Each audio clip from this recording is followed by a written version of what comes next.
Mr. Chair, we can start. Okay. Good afternoon. I Mr. Noel Tapaloy, the Assistant Secretary and Chairperson of BACFOR, President. And this item is now called to order. Secretary, ikaw yung Thank you, Mr. Chair. For this private conference, the Bids and Awards Committee is the Bids and Awards Committee 4, headed by our Chairperson, the Assistant Secretary, and BACFOR Chairperson, ASEC Royalty Baluyan, now presiding. Joining here are two provisional BAC members, the alternate members to the provisional BAC members, Ma'am Daisy Asuncion Santos. Good afternoon, ma'am.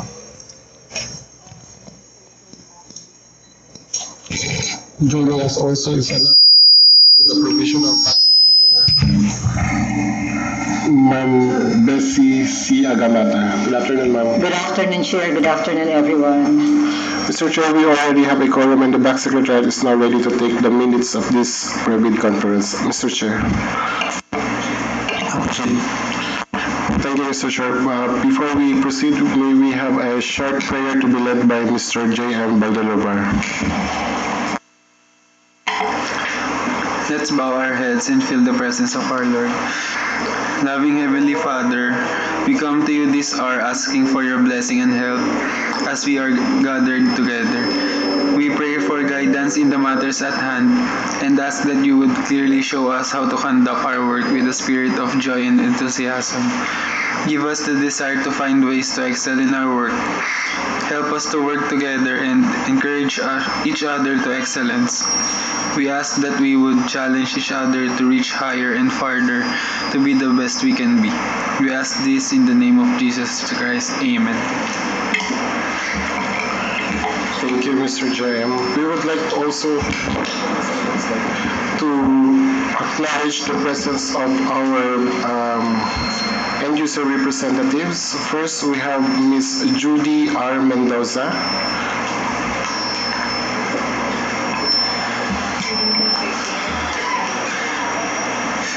Second, we have Ms. Christine Lumanag.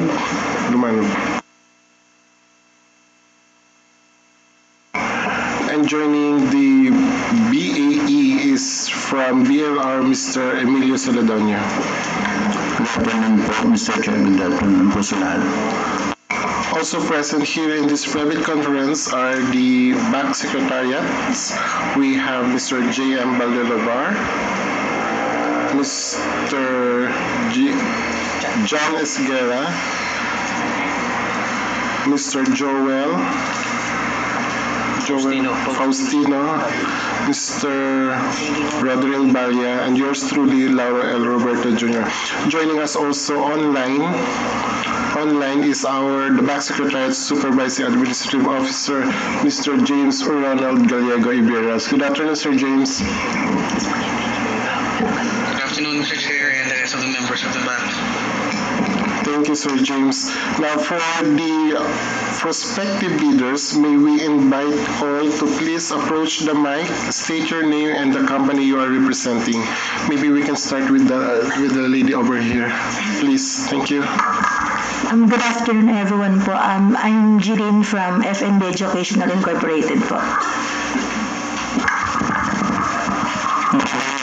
Join calling from FNB Educational.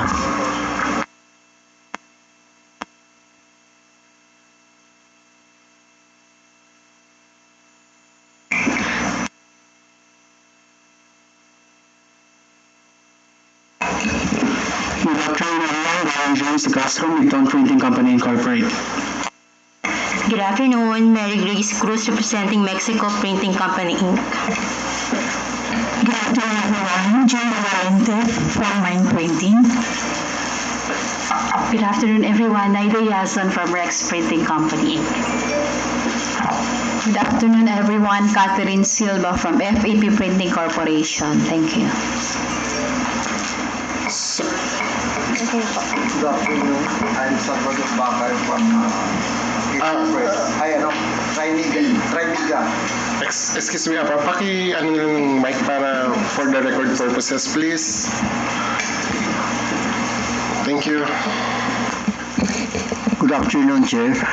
I'm Salvador Bakay from Trimiga Business International Corporation. Good afternoon po. I'm Francie Gallardes from Midtown Printing Incorporated. Good afternoon, everyone. I am April Ante De Castro from Midtown Printing Company Incorporated.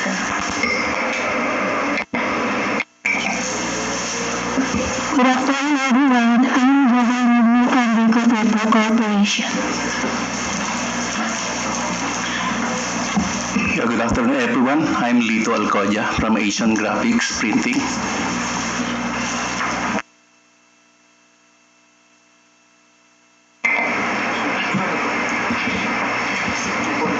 afternoon, Mr. Chair. Pagod from JC Palaba Enterprises po.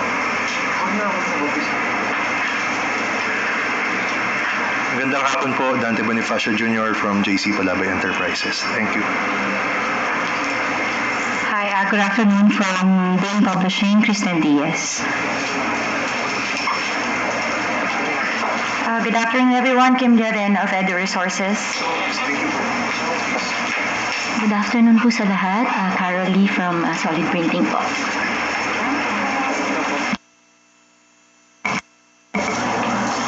No more. Okay, everybody is acknowledged. Go. Mr. Chair, for this private conference, we have invited observers through our letter dated July 10, 2023. We have invited the Commission on Audit, the civil society organizations such as the NAMFREL, ASAEA Foundation Incorporated, Philippine Chamber of Commerce and Industry, and GWatch. Unfortunately, no one in attendance. The end user for this project is the Bureau of Alternative Education, particularly the Program Management and System Development Division, or BAE PMSDD. The BAC, through its secretariat, posted the invitation to bid simultaneously at PhilJeps, DepEd website, DepEd Facebook, and DepEd bulletin board last July 10, 2023. And the source of budget for this project is General Appropriations Act of 2023. Now, this private conference is the initial forum where the procuring entities' representatives, the end users, and the prospective bidders discuss the different aspects of the procurement at hand. Its main purpose is to clarify and address every prospective bidder's questions on the different aspects of the procurement as contained in the bidding documents. This way, bidders will fully understand the requirements, hence they will have adequately aided in coming up with a responsive bid. Note that any statement issued shall not modify the terms unless in writing and issued through a supplemental bulletin. The approved budget for the contract for this project has a total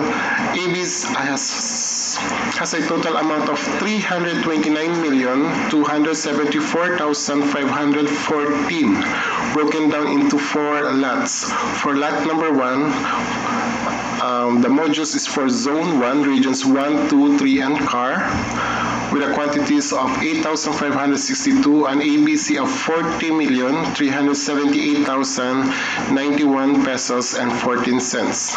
For Lot 2, modules for Zone 2, Regions 4A, 4B, 5, and NCR, with a quantities of 24,291 and ABC of 124,669,113 and 20 cents. For Lot number 3, the modules for Zone 3 for Regions 6, 7, and 8, a quantity of 12,866 with an ABC of 62,903,801 and 80 cents. For Lot 4, the modules for Zone 4, Regions 9, 10, 11, 12, and Caraga, with a quantity of 20,281, the total ABC is 101,323,507 and 86 cents. Now the BAC, through its secretariat, started issuing the bidding documents on July 10, 2023. But the bidding documents may be downloaded at the following websites at https://notices.philjeps.gov.ph and at www.deped.gov.ph.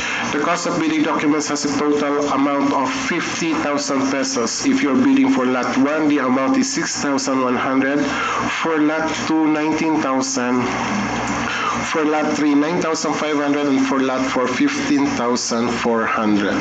The number of prospective bidders that purchased the bidding document as of July 14, 2023, 6 p.m. last Friday, there is none. But the private conference is open to all interested parties who have or have brought the bidding documents. Now for the salient points of the bidding documents, under invitation to bid and instruction to bidders, prospective bidders should have completed within a period of 10 years immediately preceding the deadline for submission of bids a single largest completed contract or SLCC similar to the contract to be bid and the value of which adjusted if necessary by the bidder to current prices using the Philippine Statistics Authority or PSA Consumer Price Index must be at 25% of the ABC being bid for. Or in the event you don't have an SLCC, you have an option to submit at least 2 similar contracts, and the total of the aggregated contract amount should be equivalent to at least 25% of the ABC being bid for, and the largest of these contracts must be equivalent to at least 12.5% of the ABC being bid for. The similar contract must be a manufacturing of printed and bound materials completed within 10 years immediately prior to the submission and opening of bids. Under instruction to bidders, clause 7.1, subcontracting is not allowed. For ITB Clause 9, a request for clarification must be in writing and submitted to at least 10 calendar days before the deadline for the submission and receipt of bids. The procuring entity's address must be addressed to the Chair of the BAC 4, ASEC Noel T. Baluyan, care of the Procurement Management Service, the BAC Secretariat Division, at Room 11 or Room M511, 5th floor, Mabini Building, DepEd Complex, Meralco Avenue, Pasig City. You can email your clarification at depedcentral.bacsecretariat@deped.gov.ph. Consistent with Section 22.5.3 of the revised IRR of RA 9184, posting on the PILJEPs and the procuring entities' websites of any supplemental bid bulletin shall be considered sufficient notice to all bidders or parties. Under ITB Clause 11, comprising the bid financial component, the second bid area shall contain the financial documents for the bid, and the bid form and the price schedule shall be per lot as prescribed in the form provided in the bidding documents. ITB Clause 12, the price of the goods shall be quoted DDP in the schools division offices or the applicable international commercial terms or Incoterms for this project. Bid prices should be written in 2 decimal places only. Bid prices that are written in more than 2 decimal places shall be rounded off. Results of bid evaluation that will exceed the ABC shall be a ground for rejection of the bids. Under ITB Clause 14.1, the bid security shall be in the form of a bid securing declaration or any of the following forms and amounts. For lot number 1 with an ABC of 40.3 million, if you opt to use a bid security in the form of cash, cashier's check, or cashier's manager's check, or a bank draft or bank guarantee or irrevocable letter of credit, the amount is 807,561.82 or 2% of the ABC. If you wish to use a bid security in the form of a surety bond, that must be 5% of the ABC or in the amount of 2,018,904 and 56 centavos. For lot number 2, the 2% is 2.4 million and the 5% is 6.2 million. For lot number 3, 1.2 million for 2% of the ABC and 3.1 million for the 5%.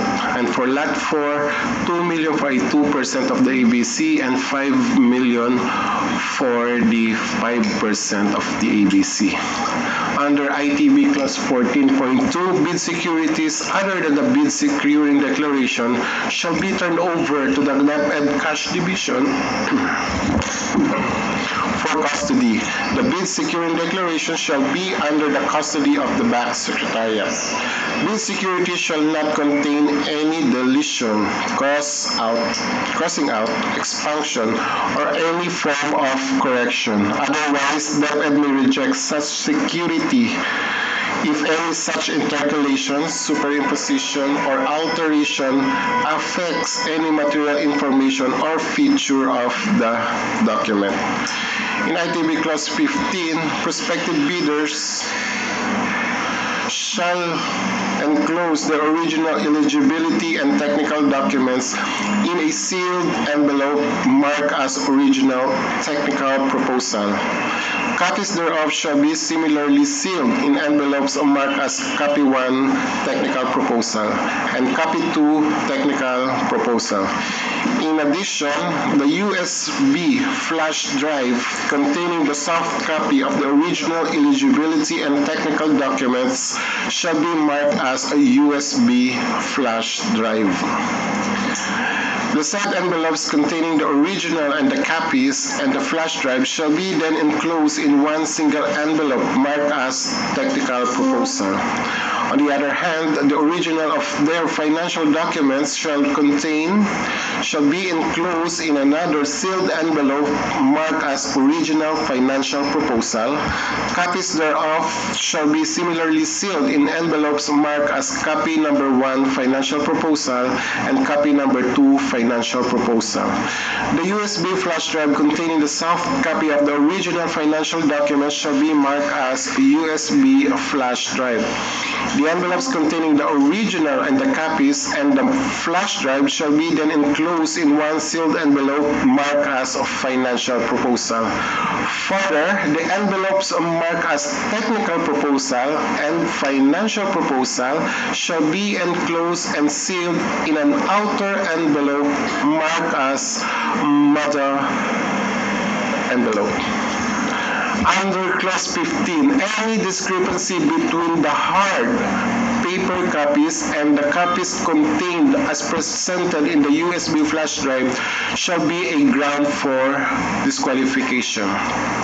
Original copies of the Class A documents or legal documents such as the SEC, DTI, or CDA registration certificate and the mayor's permit may not be submitted on the date and time of the bid submission. However, the bidder must be able to present such original copies during post-qualification upon demand by the bank or its authorized representatives for validation. To facilitate the receipt and classification of bid envelopes, mother envelopes shall be red. The inner envelope containing technical proposals shall be blue. The inner envelope containing the financial proposal shall be green. And the post-qualification documents shall be brown. Post-qualification documents may be submitted during bid opening, but this does not disqualify bidders who will not submit post-qualification documents during bid submission. Note that each bidder shall submit 3 paper copies, 1 original and 2 copies of its bid and 2 USB flash drive electronic copies, 1 technical component and 1 financial component. The e-copy of the price schedule must be in the form of Excel and PDF format. Unsealed or unmarked bid envelopes shall be rejected. However, bid envelopes that are not properly sealed and marked as required in the bidding documents shall be accepted, provided that the bidder or its duly authorized representative shall acknowledge such condition of the bid as submitted. The bank shall assume no responsibility for the misplacement of the contents of the improperly sealed or marked bid or its premature opening. Online submission is not allowed. This illustrates on how you will seal and mark your bids. So there are 4 blue envelopes, 4 green envelopes, 1 brown and 1 red for the mother envelope. Under ITB Clause 19.5, the computation of the prospective bidder's NFCC or the net financial contract capacity must be equal to at least 100 of the ABC being bid for, as calculated as follows. So the computation is NFCC is equal to current assets minus the current liabilities multiplied by 15 minus the value of all outstanding or uncompleted portion of the project under ongoing contracts, including awarded contracts yet to be started. Other information of the NFCC is included in the bidding documents. ITB Clause 20.1, within a non-extendable period of 5 calendar days from receipt by the bidder of the notice from the bank that it submitted the lowest calculated bid, the bidder shall submit the following requirements. Letter A, latest income and business tax returns. Those are printed copies of the electronically filed income and business tax returns with copies of their respective payment confirmation forms for the immediately preceding calendar tax year from the authorized agent bank. Only tax returns filed and taxes paid through the BIR Electronic Filing and Payment System or EFPS shall be accepted. Note that the latest income and business tax returns are those within the last 6 months preceding the date of bid submission. Next, post-qualification documents is the certification of paper test result from the Forest Products Research and Development Institute or FPRDI, or the manufacturer of paper, which must be within 3 months prior to the date and deadline for the submission and opening of bids for this project. In case the certificate is from the manufacturer of paper, the same shall secure a certificate from FPRDI. Any paper attributes that FPRDI cannot process, there must be a certificate that states their incapability to proceed. The details of the paper to be tested are as follows. For paper requirement with negative 3% tolerance for the cover, C2S 180 pounds or 266 GSM, or fold coat caliper 12 with 236 GSM, solid white with one side UV lamination or better. For inside pages, book paper with 80 GSM. During post-qualification, upon demand by the bank or its representative, a bidder with the lowest calculated bid shall be able to submit or to present the following. Documents to verify or support its statement ongoing and or statement identifying the SLCC, which may consist the following: appropriate and clearly duly signed contracts, purchase orders, agreements, notices of awards, job orders, or notices to proceed, with corresponding duly signed certificate of completion, delivery receipts, inspection and acceptance report, certificates of of final acceptance or official receipts. For validation purposes, original copy of Class A eligibility documents and certified true copy documents as issued by certifying or authorized agencies.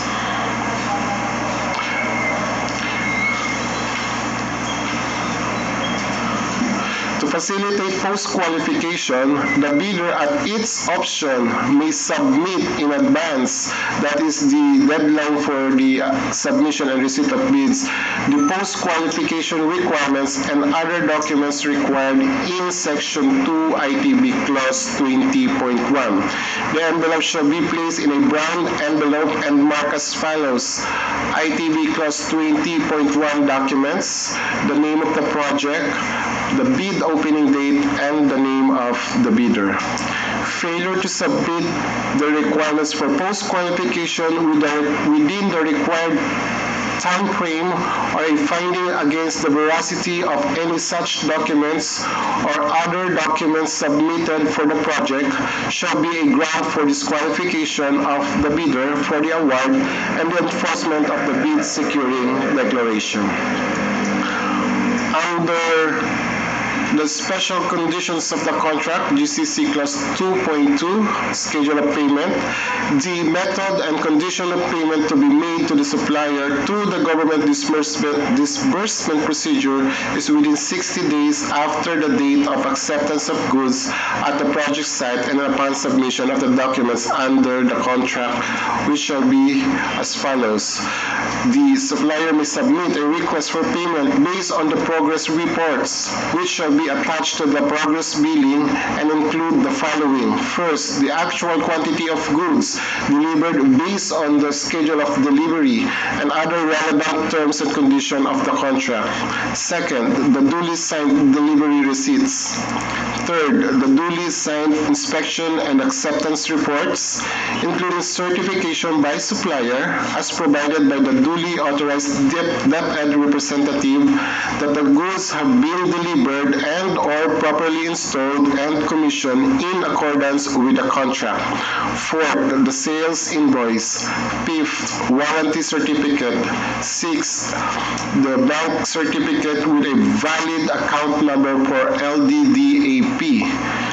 Seventh, the request for payment, and last, other documentary requirements as may be required under existing accounting and auditing rules and regulation and other issuances. For the initial progress payment, a minimum of 25% of the contract price shall be paid to the supplier upon delivery of at least 25% of the goods and acceptance of the same by DepEd's authorized representative. Final payment shall constitute a release of the retention money in case of expiration of the warranty period or the remaining amount in case it has been utilized pursuant to warranty provision. The following shall be required for the release of the retention money. First, the request for payment for the release of the retention money. Second, the certificate of no claims against the warranty. Third, a billing statement. Fourth, certificate of final acceptance. Next is the bank guarantee with a valid account number for LDDAP. And last, other documents requirements as may be required under existing accounting and auditing rules and regulations and other issuances. Note that the supplier must furnish a copy of the above requirements or documents to DepEd Accounting and DepEd End User or through Bureau of Alternative Education, Program Management and System Development Division or BAE-PMSDD, and at the Contract Management Division of the Procurement Service Central Office. Payment shall be subject to warranty provision in the form of either retention money in an amount equivalent to 5% of every progress payment or the contract price, or a special bank guarantee in the amount equivalent to 5% of the contract price as provided under Section 62.1 of RA 9184 and its revised IRR. Release of retention money shall be at the expiration of the warranty period, or the remaining amount in case it has been utilized pursuant to the warranty provision. For the performance security, it shall be posted in favor of DepEd and shall be forfeited in the event it is established that the supplier is in default of any of its obligation under the contract. The supplier shall be responsible for the extension of its performance security and or renewal of its performance security whenever necessary and without need of prior notice or instruction from DepEd to ensure that it is in force and effect for the whole duration of the contract delivery period and until a certificate of final acceptance is duly issued. The performance security shall not contain any deletion, crossing out, expansion, or any form of correction. Otherwise, DepEd may reject such security in any such intercalation or alteration affects any material information or feature of the document. Under GCC Clause 5 for the warranty, a comprehensive and on-site warranty for 3 months for the goods will be applied. The said warranty period shall recon from the date of issuance of the certificate of final acceptance by the DepEd that the delivered goods have been duly inspected and accepted. That is the final acceptance. The obligation for the warranty shall be covered by retention money in an amount equivalent to 1% of the payment or a special bank guarantee equivalent to 1% of the contract price. In case the supplier opts for retention money, the amount shall only be released after the lapse of the entire warranty period, unless during the remainder of the warranty period, the retention money is substituted with a special bank guarantee as prescribed in the previous rules. The special bank guarantee shall not contain any deletion, crossing out, expansion, or any form of correction.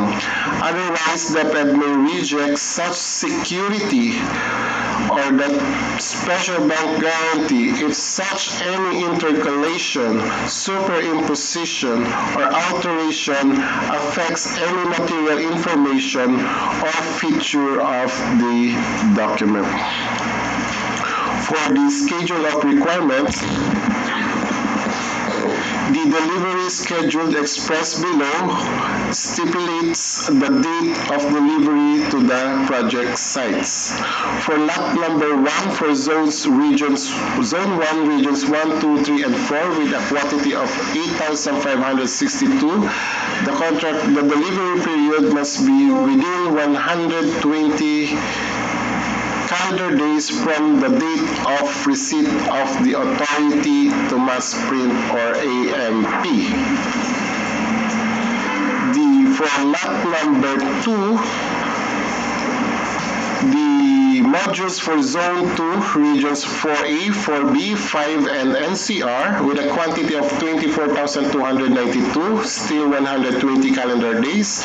For lot number 3, modules for Zone 3, regions 6, 7, and 8 with a quantity of 12,866, still with 120 calendar days. And for the modules for Zone 4, regions 9, 10, 11, and 12 with a quantity of 20,381 is within 120 calendar days.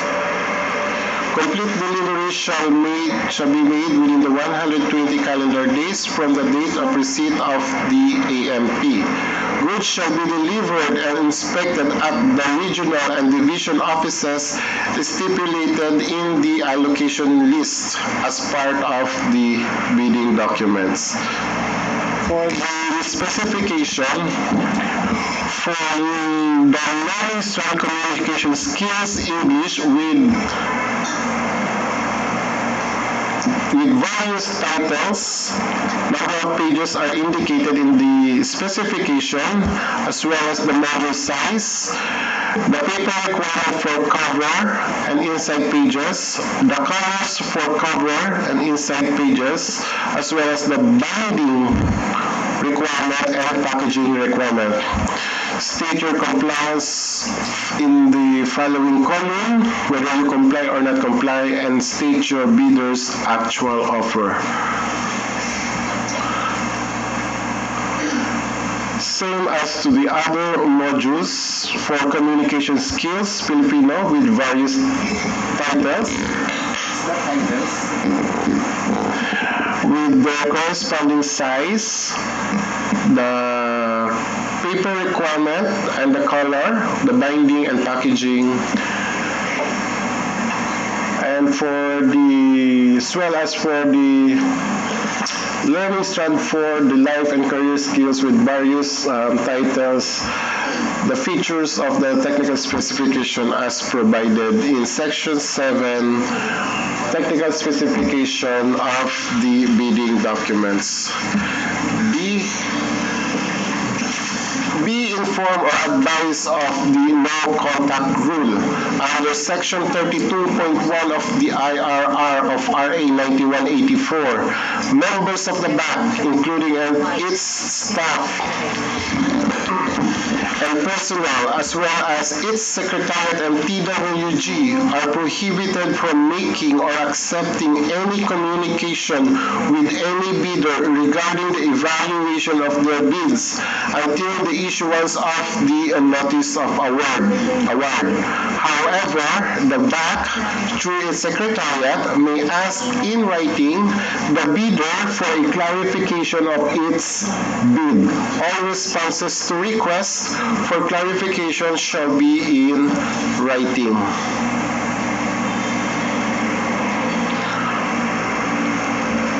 In the event that you will have a written clarification, you can submit it, but only until, hold on, next one. Only until July 21, 2023, 5 p.m.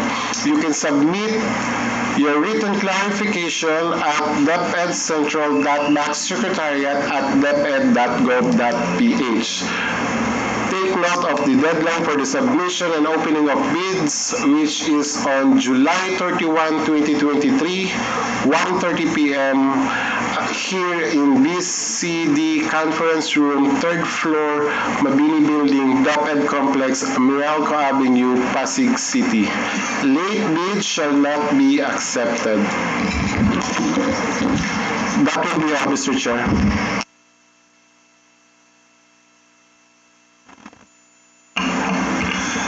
Are there any clarification from our prospective bidders?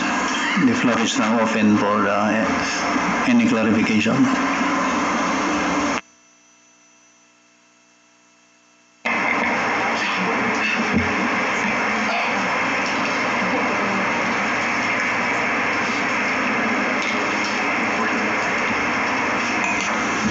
Mr. Chair, good afternoon. Question. Brian from Midtown Printing Company Incorporated. Regarding po sa SLCC, maximum of 2 similar contracts lang po ba yung pwedeng isubmit, or allowed po ba tayo ng multiple aggregated contracts? Thank you po, Mr. Chair. Thank you, Mr. Chair. As stated in the bidding documents, there must be at least 2 similar contracts of the total aggregate contract. So, hindi siya maximum, at least 2 lang. So, any, kahit gano'n siya kadami, basta ma-meet mo equivalent na 25%. And isa doon sa contract mo must be 12.5% of the ABC. So at least, so hindi ka nakapako sa dalawa, more than 2, kahit gano'ng kadami. Mr. Chair. Hindi po, Mr. Chair. Any other questions? Yes. Bloombox Inc. po. Sir, gusto ko lang pong i-clarify kasi po yung regarding sa technical specification, nandun po kasi sa bidding documents, yung inside pages niya is naka 80 labs po. While yung pong minention po kanina ni Sir is nasa 80 GSM, maglalabas po ba ng bid bulletin?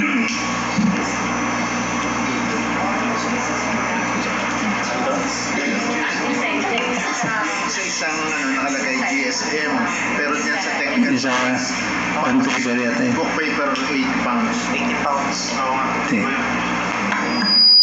Yes ma'am, we will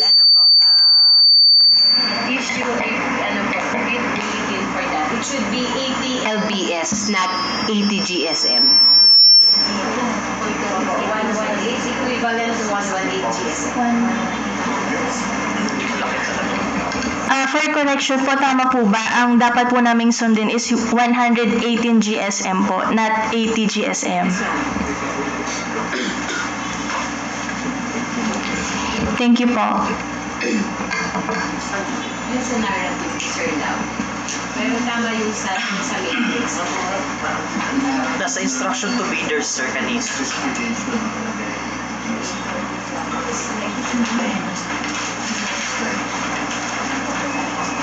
Dito sa... Yan. Ayun, sir. Ayan, sir. Naka-book paper LBS yun, not GSM. LPS. Yan inside pages. Okay, now I know. So, 100. 118 GSM or 80 LBS or 80 LBS.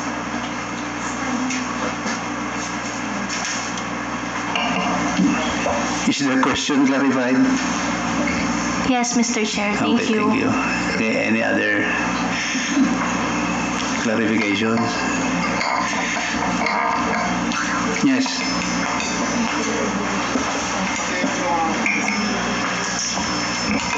Good afternoon po, sir. Na-reply ko lang po dun sa schedule requirements po yung sa dapat food.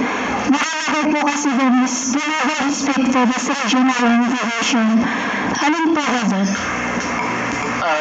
Kindly state mo na your name and your company, please. Yes, sir. I'm Jenny Wagner from Beko Printing Corporation. Beko? Mr. Chair, can we ask the end user, please? Go ahead. Good afternoon, ma'am.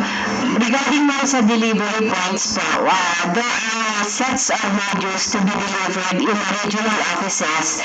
Tapos meron din po mga sets na i-deliver sa regional. Parang at least 3 sets po ang sa regional offices. Minimum of 2, maximum of 3 po. Ano naman po yung sa allocation list. Naka-identify kung ilang sets of modules ang i-deliver sa regional office namin at saka sa DO.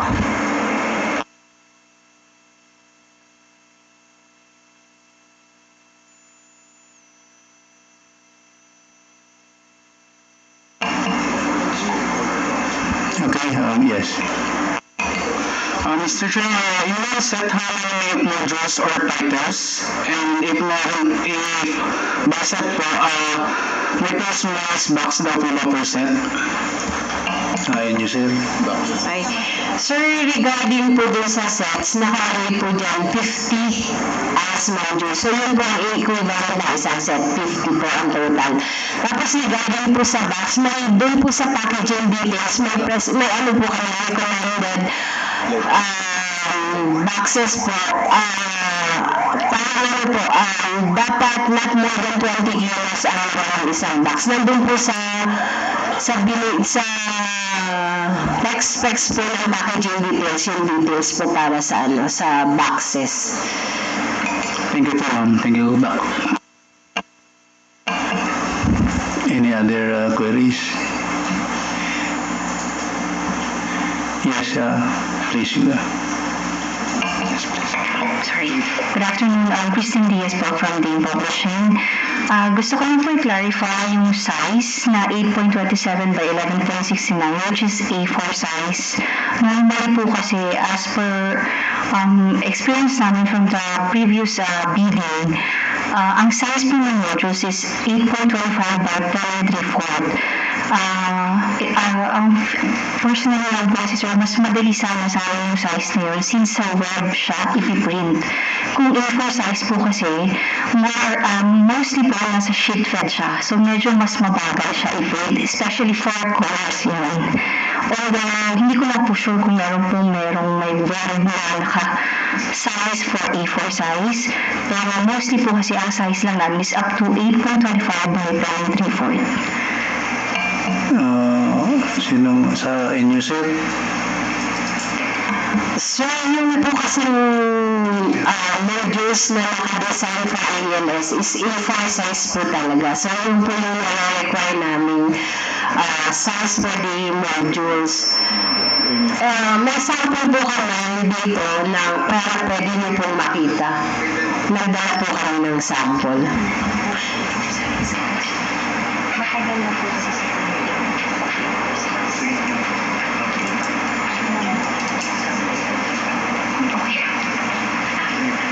okay naman po yung sa size. Parang ang concern ko lang naman po, just in case, parang pwede po ba siyang palitan ito different size na pwedeng pang web namin na at least mabilis siya i-produce.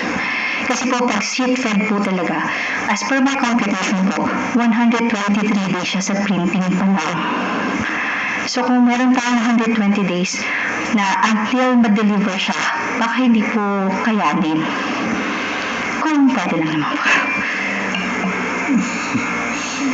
Okay. So, ipapali po. Nakalaot na kasi yung module sa A4 size. So, we cannot resize na ang ating materials kasi baka mas sumabog pa po yung materials at saka it will take time po for us to po yung aming materials.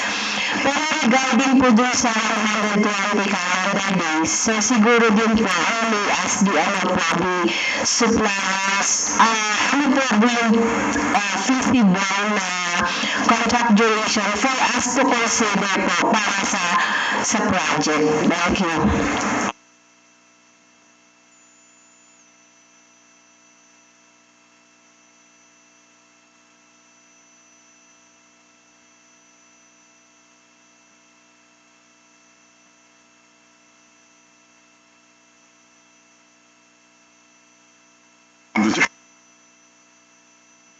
So anybody from the prospective bidders to respond to some questions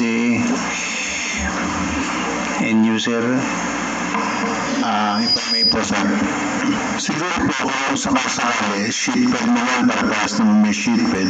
Siguro kung sakali lang, pwede namang mag-additional yung ng sheetpad nyo eh. O kaya, hindi, yung kasi si design niya o ang layout niya walang gagalaw sa supply, sa end user, walang gumalaw. Kaya hindi i-layout yun. Kung ang binigay sa ng size ng material, yun talaga yung ilalabas at ipoproduce. So yun po. Any reaction from the from our prospective bidders? Ano ba?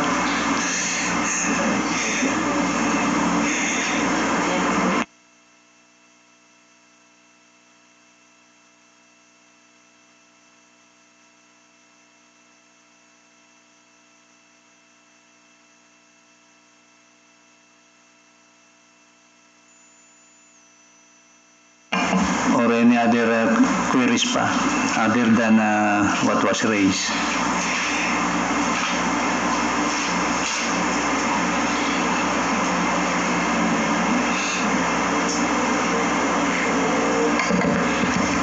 Mr. Chair. Yeah, go ahead. Would like to request lang po sa end user, yun pong breakdown po sana nung per title para ma-compute po namin yung per lot.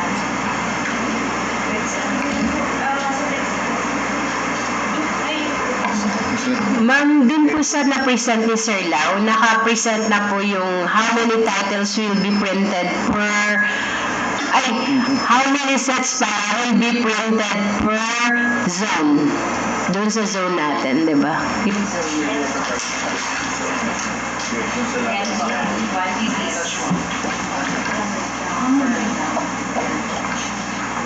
So, 8,562 sets of 50 modules. Parang ganun po. Para sa Zone 1. Sa Zone 2, 24,291 of 50 modules. So, per sets po yan. Ang set is 50 modules. Apo. 50 modules po per set. Thank you po.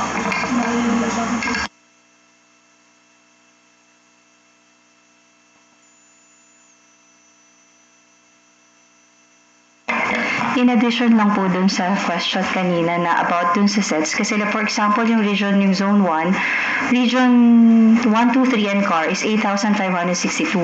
Maglalabas po ba ng allocation na naka, siya, kung ilan po per division yung allocated per region? We provided already po. Mayroon ng allocation list? Meron pong allocation list na naka-breakdown. How many sets will be delivered to Ilocos Sur, Ilocos Norte, Vigan, sa ganun po. Sa Region 2, Cagayan, Tagigaraw. So, ganun po. Naka-breakdown na lang po ilang sets. Per division po yung breakdown.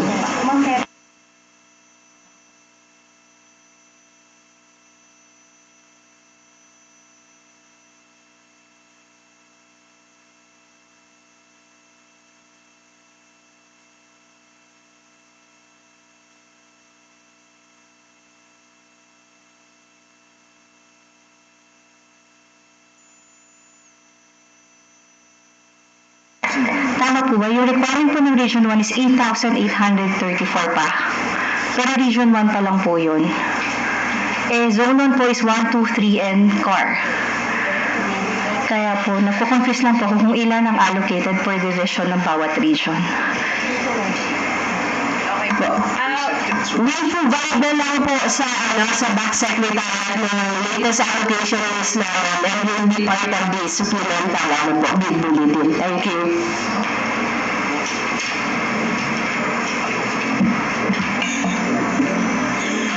Any other questions? Go ahead. Good afternoon po, sir. From the paper, juvenile na po. Clarify po lang po yung sa title po of measures is 50 po, diba? May nakalagay po kasi, per major colonization goods po siya. Pag nabala po yung notice na yun po.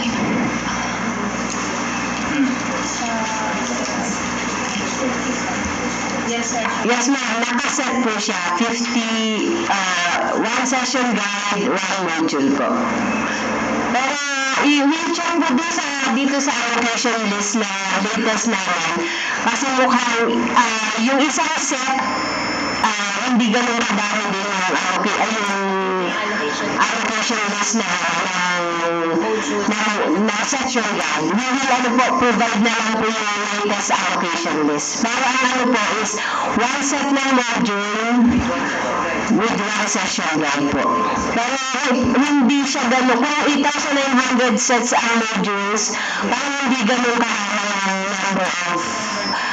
number of session guides. Kasi yung modules po yung session guides ang for teachers. So, hindi ganun karami ang Maibibigay po namin sa back secretary po yung latest para mas malinaw po how many modules will be printed per division. Ganun din po yung session guide to be printed per division po. Thank you. Okay.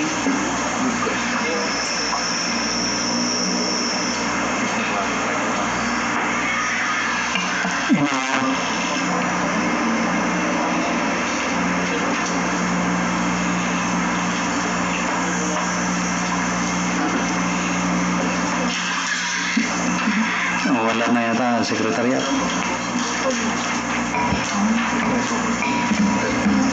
Are there any more questions? Going once, twice, thrice. Mr. Chair, no more questions from prospective bidders.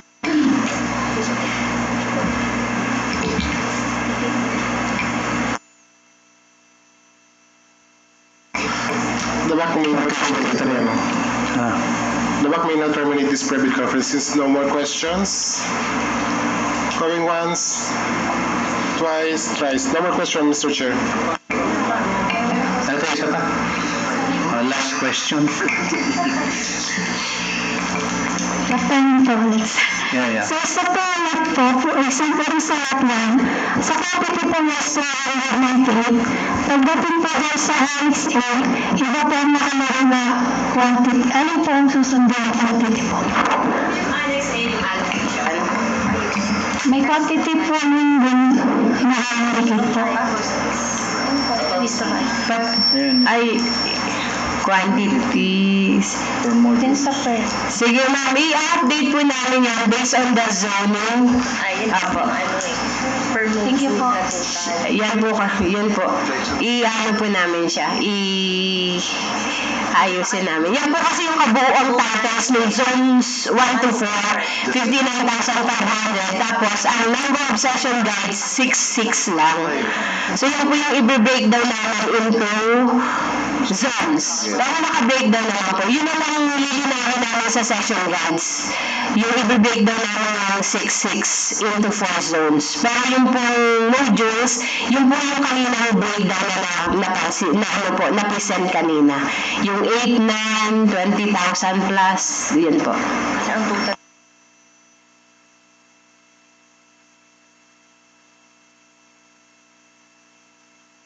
So, wala na. Anyway, yung mga lahat ng clarification sila kami, sir, transmit mo lang sa backset so that it will be placed on a bid bulletin as soon as possible for their consumption also. Okay.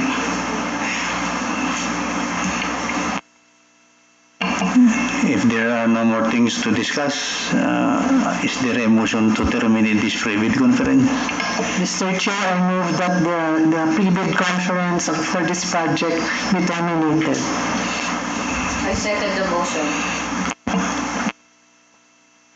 Before we terminate this, I will like to express our, of course, gratitude for our prospective bidders for time to participate in this pre-bid conference. This pre-bid conference is now therefore terminated.